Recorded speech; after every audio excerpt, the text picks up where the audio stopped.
Perkembangan BUMN di Indonesia sampai dengan saat ini tentu masih belum dalam kondisi yang menggembirakan ya. Kita masih melihat masih cukup banyaknya BUMN-BUMN yang memiliki kinerja yang tidak cukup baik sehingga memberikan kontribusi kerugian bagi negara misalnya. Upaya-upaya yang dilakukan untuk perbaikan kinerja BUMN tentu sudah dilaksanakan dalam beberapa kali upaya restrukturisasi ya. Nah, salah satu misalnya upaya untuk merestructure BUMN itu dilakukan misalnya dengan upaya untuk membuat apa yang disebut dengan pembentukan holding company BUMN. Tentu kalau kita bertanya apa itu disebut dengan holding company BUMN, tentu kita akan melihat kepada suatu konsep di mana terhadap beberapa jumlah BUMN misalnya yang beroperasi dalam lingkup bisnis yang sejenis, kemudian mereka satukan dalam suatu kelompok bisnis dalam suatu holding BUMN ya. Misalnya yang kita lihat yang sudah dilakukan oleh pemerintah adalah misalnya pembentukan holding company semen pada pertengahan tahun 90-an dan juga holding untuk bidang pengelolaan pabrik pupuk ya. Bersamaan pembentukan holding semen dan pupuk misalnya ya. Dan kemudian setelah itu juga pemerintah membuat beberapa holding lainnya, misalnya di sektor kehutanan ya, dan kemudian secara lebih masif lagi pada era pemerintahan Pak SBY dan juga Pak Jokowi, kemudian pemerintah membuat berbagai holding company lainnya, sehingga sampai saat ini saya kira jumlah holding company BUMN sudah hampir sekitar 8-10 holding, dan itu tentu mengurangi secara kelembagaan organisasi bisnis jumlah BUMN di Indonesia. Jadi sampai dengan saya kira awal tahun 2022 jumlah BUMN di Indonesia mungkin sudah berkurang sampai sekitar hampir 60-an BUMN karena sebagian masuk dalam kategori anak perusahaan dalam holding company, dan sebagai anak perusahaan tentu kita nggak bisa bilang itu sebagai lagi BUMN ya. Demikian pula beberapa perusahaan sejenis telah di-merge menjadi satu entitas bisnis. Misalnya kelompok pengelola pelabuhan. Dulu kita memiliki Pelindo 1 sampai dengan Pelindo 4, sekarang sudah di-merge menjadi hanya satu pelabuhan Indonesia saja. Nah, hal semacam ini kemudian mengurangi jumlah BUMN sehingga jumlahnya cukup drastis berkurang sampai dengan awal tahun 2022 ini.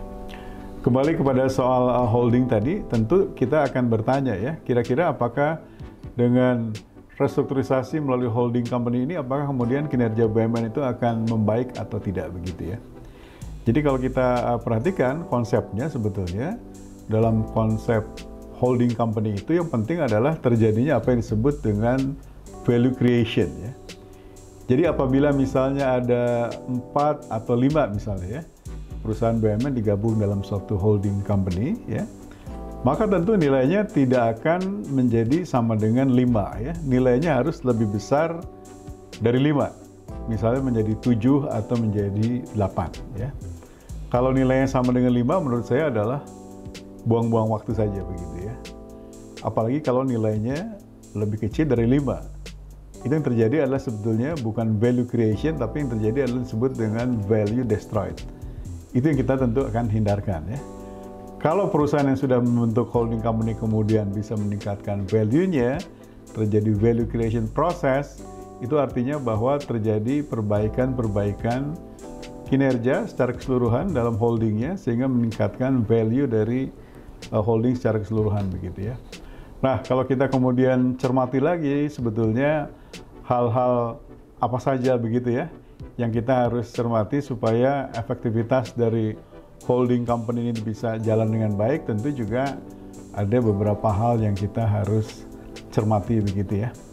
Kalau kita perhatikan misalnya pada saat holding semen dibuat tahun pertengahan 90-an, tahun 95 kalau tidak salah, itu waktu itu adalah operational holding, namanya PT Semen Gresik Holding. Demikian pula pabrik pupuknya adalah Pupuk Sriwijaya Holding sebagai induk dari beberapa anak perusahaan lainnya.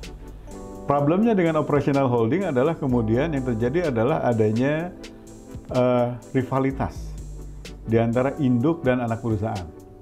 Jadi misalnya dalam konteksnya Pupuk Sriwijaya Holding, maka antara Pupuk Sriwijaya dan Pupuk Kaltim misalnya sebagai salah satu anak perusahaan paling besar saat itu, terjadi banyak tanda petik rivalitas yang tidak sehat, sehingga efektivitas organisasi holding dari Pupuk Sriwijaya Holding menjadi tidak cukup efektif gitu ya. Sehingga kemudian pemerintah memutuskan ya pada sekitar tahun 2010-an, 2012 kalau tidak salah malah, itu kemudian merubah status dari operational holding ya, baik dari pupuk maupun juga semen, menjadi istilahnya adalah non-operational holding atau strategic holding. Maka yang kemudian dirubah adalah Pupuk Sriwijaya tidak lagi menjadi induk perusahaan, tapi dia statusnya diturunkan menjadi anak perusahaan dan kemudian dibuat perusahaan baru, entitas baru sebagai induk perusahaan. Maka dibuatlah Pupuk Indonesia sebagai holding dari pupuk secara keseluruhan. Demikian pula semen, maka fungsi Semen Gresik Holding diturunkan menjadi anak perusahaan dan kemudian dibuatlah entitas baru Semen Indonesia sebagai holding, sebagai induk untuk perusahaan semen secara keseluruhan. Dengan model semacam ini, maka fungsi dari holdingnya karena bersifat non-operasional, maka mereka sekarang bisa bergerak lebih strategik, memberikan arahan-arahan strategis, strategic guidance untuk anak perusahaan. Tidak ada lagi rivalitas karena sifat induknya menjadi non-operasional. Nah, saya kira bentuk semacam ini menjadi lebih ideal karena kemudian kalau kita lihat misalnya kinerja Semen Indonesia Holding atau Pupuk Indonesia Holding bisa menjadi lebih baik dibandingkan kinerja pada saat modelnya masih operational holding ya. Saya kira ke depan itu model strategic holding itu akan menjadi semacam rujukan bagi pembentukan holding-holding BUMN lainnya di Indonesia ke depan nanti ya. Kemudian hal kedua juga yang perlu diperhatikan adalah bahwa tentu membuat supaya operational holding itu menjadi baik, menjadi efisien ya, dan kemudian bisa memberikan produktivitas yang lebih baik itu tidak akan mudah kalau kemudian misalnya tidak terjadi proses blending ya yang cepat di antara perusahaan-perusahaan negara yang bergabung menjadi satu holding tadi. Sehingga proses apa yang disebut dengan upaya-upaya post-merger integration yang efektif itu menjadi penting ya. Jadi post-merger integration itu apa? Tentu ini terkait dengan bagaimana upaya-upaya misalnya untuk menyatukan proses budaya ya.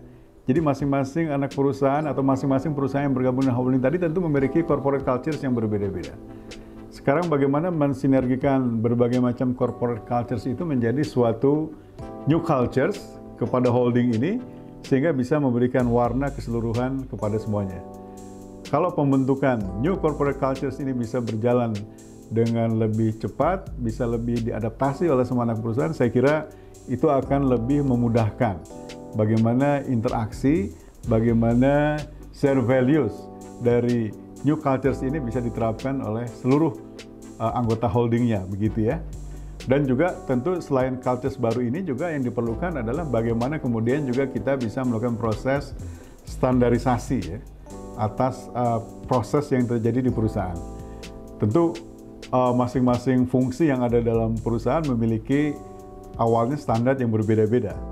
Kalau itu kita tidak lakukan standardize prosesnya, maka tentu akan menyulitkan. Jadi proses standarisasi ini menjadi penting sehingga nanti kemudian tidak lagi terjadi perbedaan-perbedaan standar di antara anggota holding ya. Dan ini saya kira akan lebih memudahkan bagaimana kemudian nanti value creation dalam holding baru ini tentu bisa dilakukan dengan lebih baik. Jadi saya kira cara-cara ini saya kira akan memudahkan bagi BUMN yang proses smoothing ya, kaitannya dengan hal-hal yang perlu disatukan tadi berjalan dengan lebih lancar. Jadi post-merger integration itu menurut saya adalah kata kunci untuk kita bisa mendapatkan hasil yang baik dari pembentukan holding company tadi. Nah kemudian hal-hal lainnya juga yang saya kira perlu ditekankan dalam proses ini tentu adalah kalau kita melihat kepada BUMN di Indonesia, itu kan kondisinya Pareto ya. Jadi dalam arti bahwa the best talent, ya, the best resources itu terkumpul hanya kepada misalnya beberapa BUMN terbesar saja. Terjadi disparitas di sana. Jadi dengan model sekarang kita misalnya melakukan upaya untuk melakukan talent pool begitu ya, maka kemudian Kementerian BUMN bisa mendistribusikan the best talentnya itu kepada perusahaan-perusahaan negara yang memang membutuhkan. Jadi the best talent dari blue chips BUMN kemudian bisa didistribusikan lebih merata kepada BUMN-BUMN lain di bawah blue chips BUMN tadi yang membutuhkan resources yang lebih capable ya, yang lebih bisa mampu memanage perusahaan dengan lebih baik.